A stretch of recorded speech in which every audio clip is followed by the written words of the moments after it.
Yo, what is up? Your boy Chico out here with another video, and today's video I'll be showing you how to gain power and get strong really quick. I'm not going to take up much of your time, so if you like this video and find it helpful, leave a like.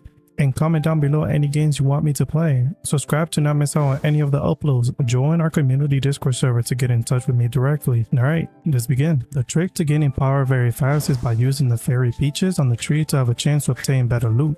The tree is very simple to understand, you see. You are presented with a few options, which are hatchet, we will have you spin once, and an auto option, which will have you select the quality of the equipment you want to keep, and which you want to dismantle automatically.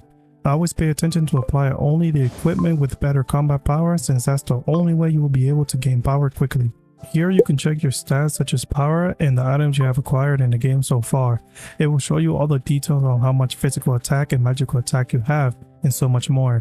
So be sure to keep checking your stats from time to time so you can be aware of the areas you need to improve upon.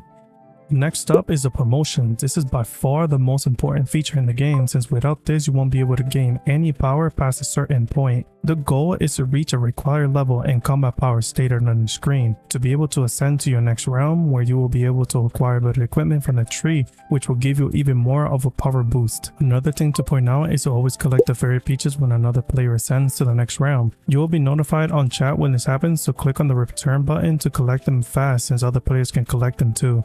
The reason to always collect these peaches is so that you can continue to spin for more equipment at the tree. Next up is the ride feature. Here you will be presented with a bunch of new things. I'll quickly go over them with you. The goal here is to collect as many eggs as you can so you can hatch them.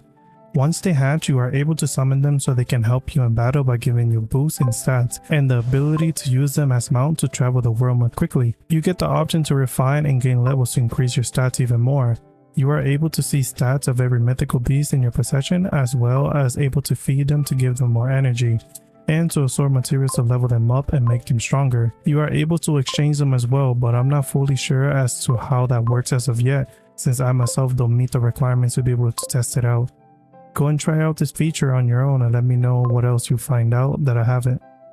Next up is the map. Here you can travel to different parts of the world to fight monsters and bosses to get strong. The first thing to always do when you are ready to fight is head on over to the task board and accept the quest for the monster you are going to defeat, no matter if you can one-shot them or not, since you are able to repeat the quest wherever you are without going back to the task board. If you are a new player just starting out, I recommend starting with the turtles and moving on to the next quest slowly. The goal is to be able to fight the bosses, since these are the only ones you will be fighting the most, since they are the only ones that will drop your weapons and the materials to activate charms, which will boost you in power by a lot. My advice would be to farm the boss until you acquire the weapon you want and the charm, and then move on to the next boss, and keep doing this until you reach the end game. Don't forget to level up and go to the tree to spin for new equipment. Also, when you defeat a boss, you will receive the chest, which will give you all the drops displayed above their spawn. Now, to explain the charm system real quick. Once you have all the necessary materials to activate your first charm, head on over to the charm page, where you will be presented with a bunch of other charms you are able to acquire in the game. Each charm has its own stats, so be sure to use the one that benefits your playstyle of either physical or magic attack. Do know that these charms can be made to be stronger to increase their stats, so be sure to farm the materials. There is a button called ties, which will show you the combination of charms you need to equip to be able to receive a set bonus that will give you special stats based on which charms you have equipped, so be sure to pay attention to that as well. Next up is the spirit page on the charm. Here is pretty simple. You can feed the spirit materials to increase the level to gain a huge boost in stats.